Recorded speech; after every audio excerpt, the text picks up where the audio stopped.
বাকির নাম বলেন না, বাকির নাম। সেজন্য অনেক দোকানে লেখা আছে বাকি চাহিয়া দিবেন না।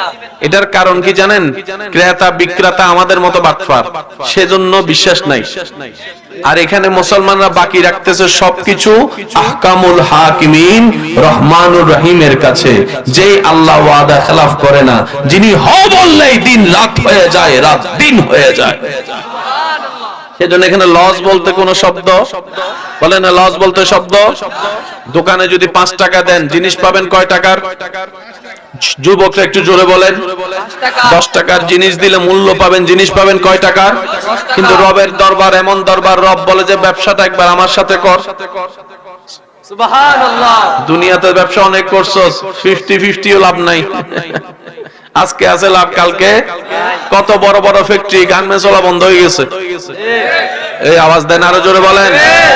লাভের জন্যই তো দিয়েছিল, লসের কান্দা এখন মাথার উপরে, ঋণের বোঝা মাথার উপর বসে আছে, লাভ নাই। রব বলে যে আমার সাথে ব্যবসা কর। আল্লাহ তোমার সাথে ব্যবসা করলে লাভ কেমন? রব বলে যে সর্বনিম্ন 10 গুণ। আল্লাহ তুমি যত শানওয়ালা, তোমার সাথে তো 10 গুণ, এটা যায় না। রব বলে যে তুই নিজের দিকে তাকা, তোর দেশে কয় গুণ ফাস বুঝে নেন। সব ভাঙ্গা বলতেছি না, তোর এলাকায় কয় গুণ ফাস তুই হিসাব কর, লাখে কত। বুঝাইতে পারছেন এই কথা?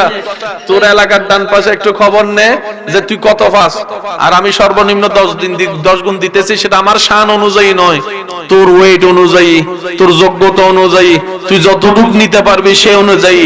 আর আমি আল্লাহ যখন দেওয়া শুরু করব 10 থেকে ডাইরেক্ট 700 গুণ। এর যদি বেশি খুশি করতে পারো 7 লাখ গুণ।